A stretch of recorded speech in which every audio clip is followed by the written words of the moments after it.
Next topic is abdominal compartment syndrome by Dr. A.K. Madhavsar. He is our additional chief health director and chief surgeon of Central Hospital, Southeastern Railway, Garden Beach.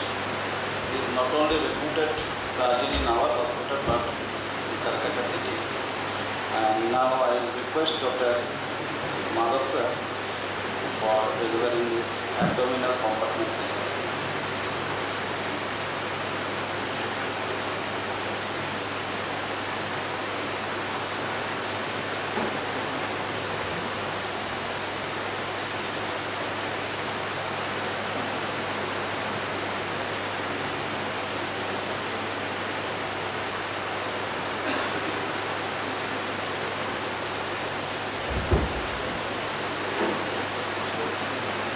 Good afternoon, everybody. Before I actually begin with the slides, I would just like to narrate an incident which took place while I was doing my post-graduation. So this was a patient who was 55 years of age. This is back in 1989. An obese patient, 55 years old, presented with an acute abdomen, very tense. The straight X-ray revealed multiple fluid levels. The serum amylase levels were normal. And the patient, we decided to take up the patient for surgery as a case of intestinal obstruction. But to our surprise, and particularly in those days, surprises were not very uncommon because the gamut of radiological investigation was quite minimal. We found that the patient was actually having acute pancreatitis. We just cleaned up the abdomen, washed it up, and while we were closing, we realized that the sutures could not be placed on the fascia. It started tearing apart, and we could just about manage to close the skin loosely and come out.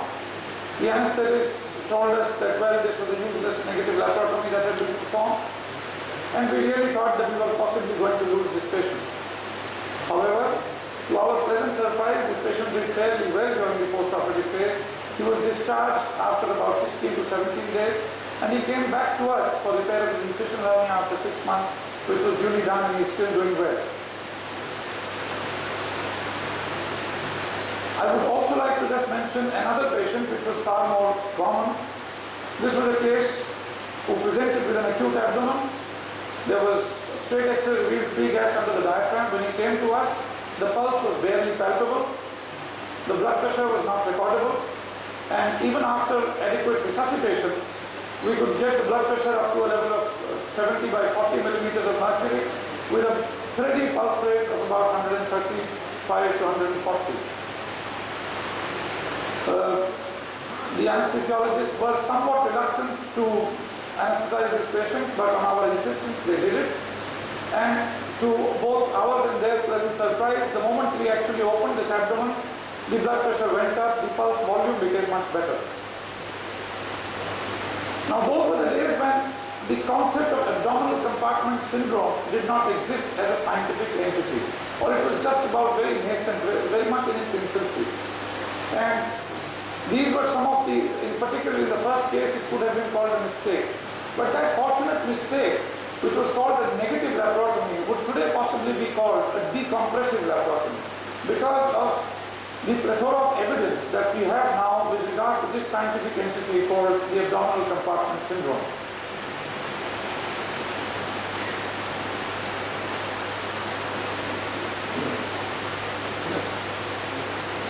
So how do we define?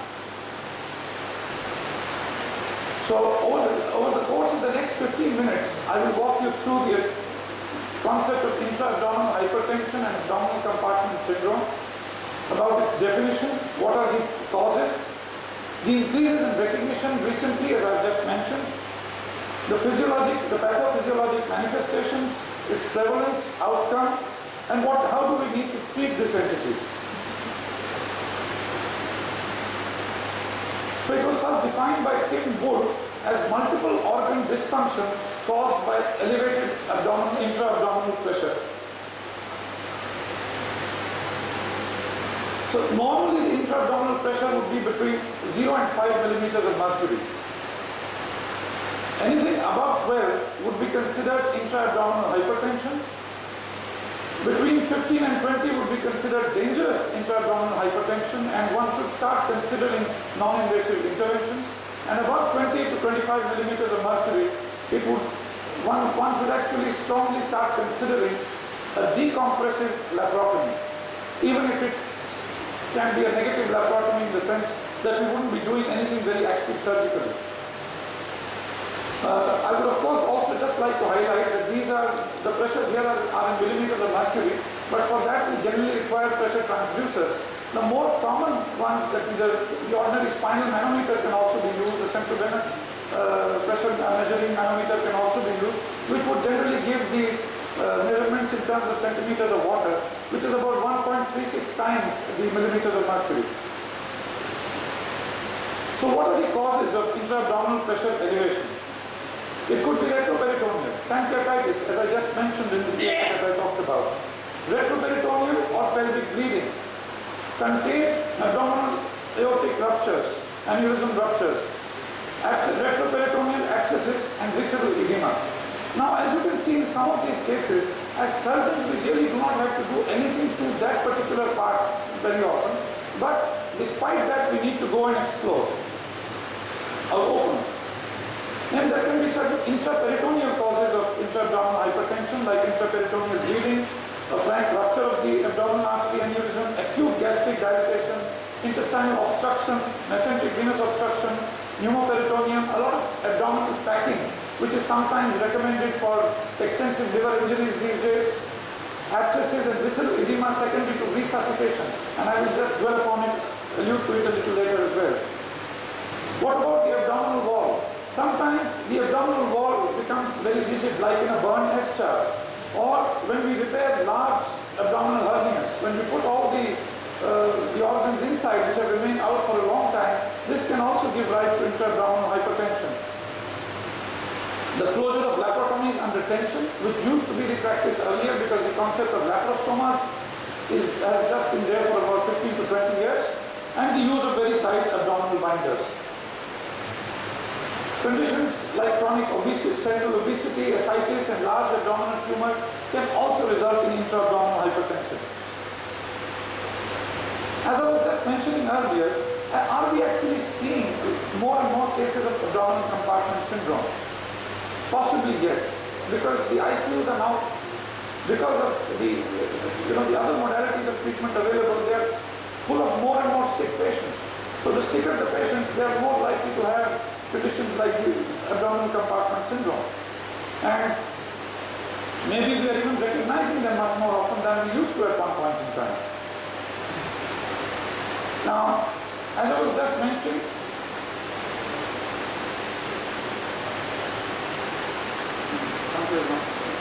anyway, so you see the first literature about the abdominal compartment syndrome actually started appearing around 91 or so, but that too, just very tentative literature here.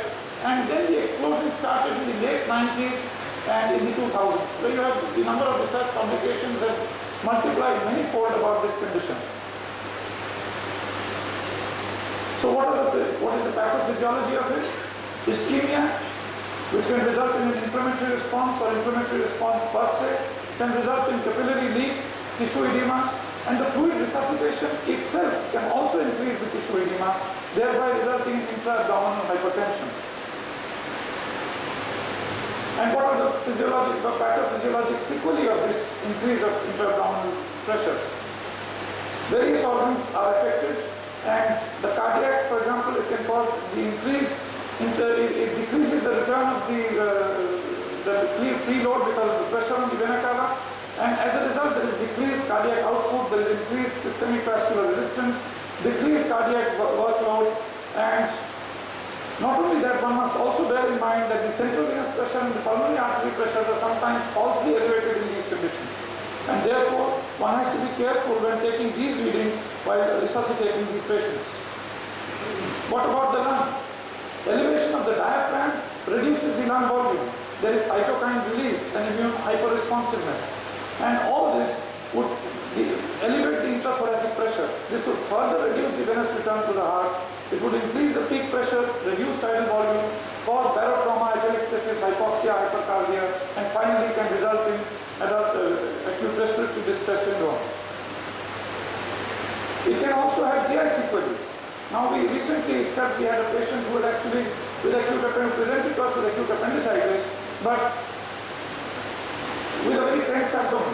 And when we went in, we found that not only was the appendix inflamed, but a substantial portion of the gut had also become ischemic. So there was no apparent cause for it. So it was possibly as a result of increased intra-abdominal pressure that this was happening. Luckily we opened in time and did not require a resection. So compression of the mesenteric veins and capillaries, reduced cardiac output to the gut can actually cause ischemic changes, bacterial translocation. So not only we may have to resect the gut in some instances, but even without that, ischemic translocation and septicemia can occur. Another very important pathophysiologic sequelae happens with the kidneys. When the intra-abdominal pressure rises, it was widely postulated that the kidneys would fail for three reasons. One was the decrease in cardiac output. Secondly, it was because of the increased pressure on the renal vessels as well as on the renal parenchyma. And thirdly, maybe it was because of pressure on the ureter as well. So there was possibly a post-renal cause. However, on investigations it was found that actually they took a group of dogs, and when the intra-abdominal pressure rose to 40, they decided to actually resuscitate the patient and increase the cardiac output to normal. Despite that, they found that the renal function was not improving. And therefore, the local pressure, apart from cardiac output decrease, the local pressure on the renal parenchyma and the renal veins, renal vessels is also important in causing renal failure. However, when they put in double-day stents into the ureters, they found that the kidneys did not function at all better after that, even if they were corrected for the above two conditions. And therefore, they realized that there was not much of difference because of the pressure on the ureters. And this, of course, can result in polyuria and renal failure. When intra-abdominal pressure rises, there is also increase in intrathoracic pressure, as I said. So there is pressure on the superior vena cava, the central venous pressure increases, internal jugular pressure increases, there is increase of cerebral intracranial pressure, cerebral perfusion pressure decreases, cerebral edema, brain anoxia, brain injury. And therefore we find sometimes with patients with acute abdomens, with tense abdomens, even if their counts are okay, their procalcitonin is okay, they may actually be quite disoriented even if their other parameters are normal. And this can be due to brain edema. This is a chart showing the same. What happens to the wounds? Now, when there is increase in intra-abdominal pressure, it reduces the perfusion of the surgical and traumatic wounds, reduces the blood flow to the liver, bone marrow, etc. It causes pooling in the pelvis and the legs. And as a result, you can see, when it reduces the perfusion of surgical and traumatic wounds, there is poor wound healing. When it reduces blood flow to the liver, there is coagulopathy. Reduces blood flow to the bone marrow, there is immunosuppression, and chances of DVT and pulmonary embolism also increase because of blood pooling in the pelvis and the legs. Therefore, the abdominal compartment syndrome is extremely important, affecting multiple organs. Now, how common is this syndrome? As you can see, if you take the intra-abdominal pressure as more than 12, about 58% of people in the ICU would be having pressure greater than 12. Whereas greater than 50 would be about 28% and greater than 20 with organ failure, which is very serious intra-abdominal hypertension, would be about 8 to 10%. Now, does intra-abdominal hypertension and abdominal compartment syndrome affect patient outcome? Well, 70 patients were monitored for intra-abdominal pressures greater than 25 millimeters of mercury. 25 of them had facial closure, and 52% developed intra-abdominal hypertension, and 39% of them died.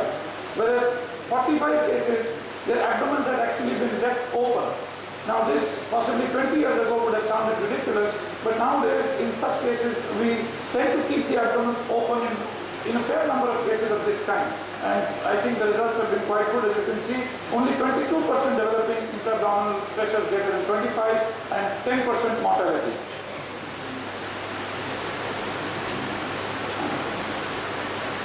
Now, how do we actually look for clinical signs of intra-abdominal hypertension?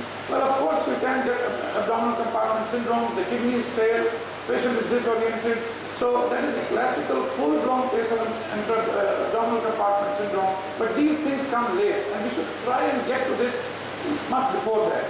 You know, the important part is, as a surgeon, if I feel that the patient is having an intestinal obstruction or a perforation, then it's not a big problem because they are going to open up this abdomen anyway. But in cases, as I told you, in cases of pancreatitis, cases of retroperitoneal hematomas, whereas surgeons do not have to do anything other than do a decompressive laparotomy, that is the time when we need to be very careful and possibly we need to measure the intra-abdominal pressures more carefully and more regularly in order to do the decompressive laparotomy earlier rather than later. Just a word or two about the fluid management. Now this is a double-edged sword, you know. When these patients come and if you resuscitate them very aggressively, then there is a chance that with these crystalloids going, it can increase the tissue edema and thereby actually increase intra-abdominal hypertension. However, if there is hypertension actually in these patients, there is a lot of third space loss. If we do not resuscitate them, obviously things are going to turn from bad to worse. So we have to resuscitate them, and there are people, because there is the problem of reperfusion injury as well, and so there would be people who would actually give 0.545% saline along with mannitol and sodium-bicarbonate as well. Because mannitol generally would reduce the tissue edema because of its hyperosmolarity, and because of its free scavenging of free radicals, it can also reduce the chances of tissue necrosis. The use of sedation and abdominal perfusion pressure, I think this is something which we need to be more attentive towards rather than just intra-abdominal pressure, as I will mention in the next slide. The abdominal perfusion pressure is basically the mean arterial pressure minus the intra-abdominal pressure, and we should try to keep that at about 60 because it is that which will help us in reducing mortality and allow the organs to function. Now, as you can see, this is a tense abdomen, and following a post-decompressive laparotomy, this is the kind of situation. Now, these are abdomens where we cannot close them, so we generally have to keep them open. There are various ways of keeping them open. In our hospital, we generally use different kinds of meshes, and we generally tend to slit the mesh open in the middle, stitch it up, and then keep opening them repeatedly if need be, and then subsequently allow the tissue to granulate. We can put in a skin graft, and after about 6 months, go in and then repair the incisional arrangement. But then, you know, it takes 6 months sometimes for the entire treatment to be completed, but at the end, a living patient is obviously much better than a dead one. So we should decompress early in cases with severe intra-abdominal hypertension. As you can see, these are some of the dressings that we use. These are the suction drains. Nowadays, of course, we have come out with the vacuum-assisted devices, which are very helpful because they, you know, we can do a dressing only once in 2 days, 3 days. It soaks up all the intra-abdominal collections. Otherwise, we generally have to keep changing the dressing every 6 hours so as to keep the wound dry. Now, what about intra-abdominal pressure monitoring? Just the final couple of slides. We can do it. See, the actual intra-abdominal pressure would be inside the abdomen, but it is generally done surrogately, either through the bladder using a Foley catheter, or even it has been found that the nasogastric tube with connected to a manometer can also give a fairly accurate idea, though the more common practice would be to do it through a Foley catheter. Which anyway in seriously ill patients, we do have these two tubes in for most patients. And this is the kind of homemade device that one can use. So as a final thought, we should not wait for signs of abdominal compartment syndrome and multi-organ failure. We should check the intra-abdominal pressure, because by the time the multi-organ failure has occurred before we decide to do a decompressive laparotomy, it may already be too late. So it should be treated like a vital sign like pulse, temperature, blood pressure. I think we should start using intra-abdominal pressure as well and intervene early before critical pressure develops. Thank you all for the patient hearing. I would be happy to answer any questions.